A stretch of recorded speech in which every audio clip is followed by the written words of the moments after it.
ናቲ ማለት ነው።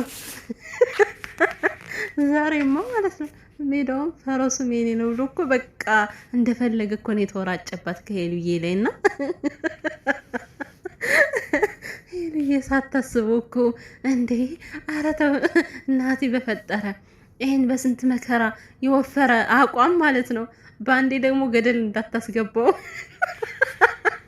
እንደዚህ እያስበረገጋት ሄሉዬ የሆነ ስደነግጥ ስትጨናነቅ እሷ ትከሳለች። እኔ የተረዳሁት ነገር ቢኖር ከዚህ በፊት ራሱ እንደዚህ ወፍራ ነበርና የሆነ ጊዜ ላይ ጨው አለች። በቃ ሄደ ያን ወፍረቷ ማለት ነው።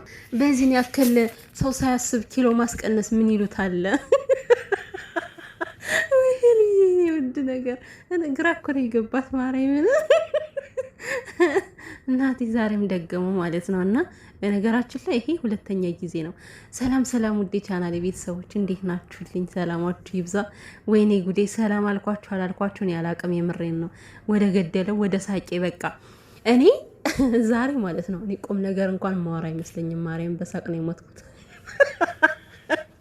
ወይኔ ጌታ ወይ ድረስ ግን ማለት ነው ማርያም ቤተሰብ እኔ በሄሉ ኮርቻለሁ። እናቴ ትሙት በጣም ነው የኮራሁትና አኮራሽን እኮ የኔ ቆንጆ ሄሉዬ ማለት ነው።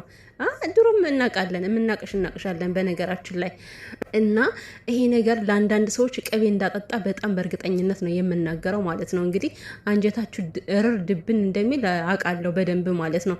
በእሷ ላይ የምታላግጡ በሙሉ ናቲ ግን ማለት ነው ናቲ ቤተሰብ እኔ የኮሪያን ፊልም እያየው ነው የመሰለኝ እኮ የናቲ ሁኔታ ማለት ነው። የናቲ ሁኔታ ኮሪያን ፊልም ላይ ወንዶች የሚሆኑትን ነው የሆነው ማለት ነው።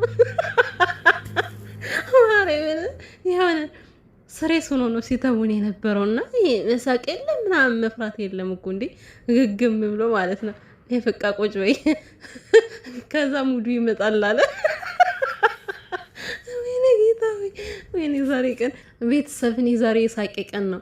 እኔ ቆም ነገር ማውራት አልቻልኩም። ማርያምን ገደለኝ። በቃ የሱ ሁኔታ የሱ መቁነጥነጥ ወይኔ አምላኬ ድረስ እኔ እኮ አይናፋር ነበር የሚመስለኝ። በእርግጥ ይሄን ነገር ሁለተኛ ነው ሲያደርገው ዛሬ ማለት ነው። ድሮም ሰርቶታልና ሄሉ ከክላስ ሄዳ ገብታ ማለት ነው። እንዴት ከወንድ ክላስ ዘውለሽ ትገቢያለሽ? እኔ በቃ አልቻልኩም ከዚህ በላይ እንዴ ስጭኝ እያለ ማለት ነው። አስቸግሯት ነበረ ከዚህ በፊትና ዛሬም በተመሳሳይ ነው። ይህ ዛሬ ግን በጣም ነው የደነገጠችው ሄሉ ማለት ነው። እና የምር ግን ደስ ሲል እኮ ትናንት እንደዛ ተላቅሰው ማለት ነው። ዛሬ ደግሞ እንደዚህ ፈታ በሚል ኧረ ፈታማ አይደለም እንዴ ሄሉዬ እኮ ቀልቧ ነው የተገፈፈው። እኛ ነው እንጂ ፈታ ያልነው ማለት ነው። ሄሉ በጣም ነው የደነገጣችሁ። እየተቀየረ ሲመጣ ነፍሷ ጠፋች እኮ በኢየሱስ ስም።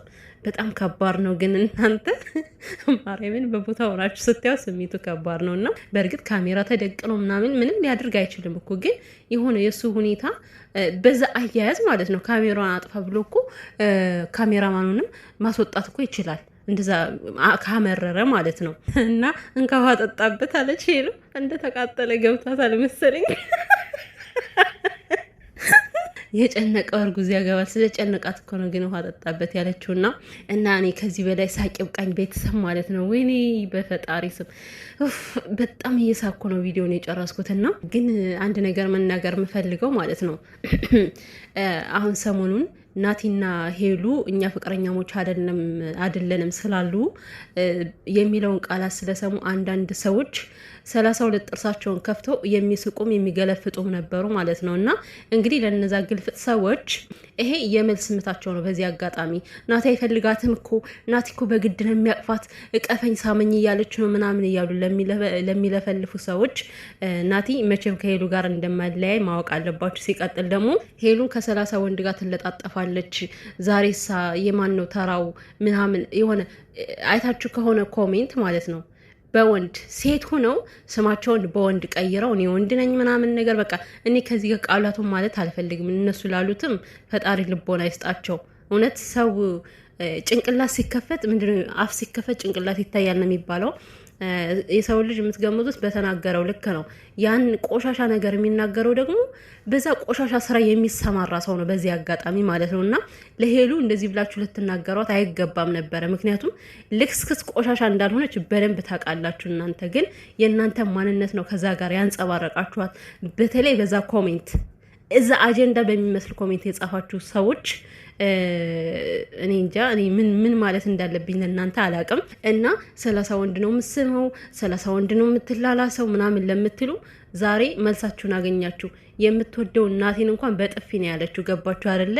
ሄሉ ከማንም ጋር እንደፈለገ ብትሆንም ማለት ነው። ከእንደዚህ አይነት ነገር ላይ ግን ስሬስ ነች። ገባችሁ አይደል? ለናቲም አትመለስም። በጣም ኩሩና ጨዋ ሴት እንደሆነች ማወቅ አለባችሁ እናንተ ዳካራሞች ማለት ነው። አማረብን ብላችሁ ዝም ብላችሁ የምትከፈቱ ስራ የላችሁ ቁጭ ብላችሁ ቲክቶክ ላይ 24 ሰዓት መለፍለፍ። እኔ የእናንተ ህይወት አያሳስባችሁም ይሆን አላውቅምና ሄሉዬ እኔ ዛሬ በጣም ነው ያኮራሽኝ። ማሪም በጣም የኮራሁት በቃ በጥፊ ድርግም አደረገችው እኮ።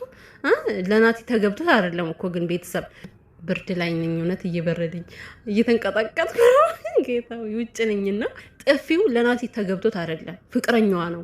ግን ደግሞ በቃ ከዛ ላይ ያንጸባረቀችው ትክክለኛ ማንነቷን ነው። ከዚህ በፊትም የተደረገ ጊዜ ፕራንክ አይታችሁ ከሆነ 40 ምንጭ እያሉ ማለት ነው ናቲ ከሀገር ሳይወጣ በፊት ልክ የዚህን አይነት ባህሪ ነው ያሳየችው።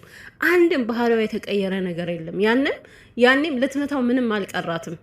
በጣም ነበር የተቀየረችበት። እና አያችሁ ርካሽ እናንተ እንደምትሏት ወራዳ ርካሽ ሴት ብትሆን ኑሮ ማለት ነው ዛሬ ይህን አይነት ባህሪ ባላንጸባረቀች ነበረ። ግን እናንተ አፋችሁ ያስገምታችኋል። በዚህ አጋጣሚ በማይመለከታችሁ ገብታችሁ በሰው ህይወት የምትለፈልፉ ዳካራሞች አፋችሁን ብዘጉ ነው የሚሻል። ከሄሉ ከጣቢዋ እንደማደርሱ ልነግራችሁ ፈልጋለሁ። ቻው ቻው።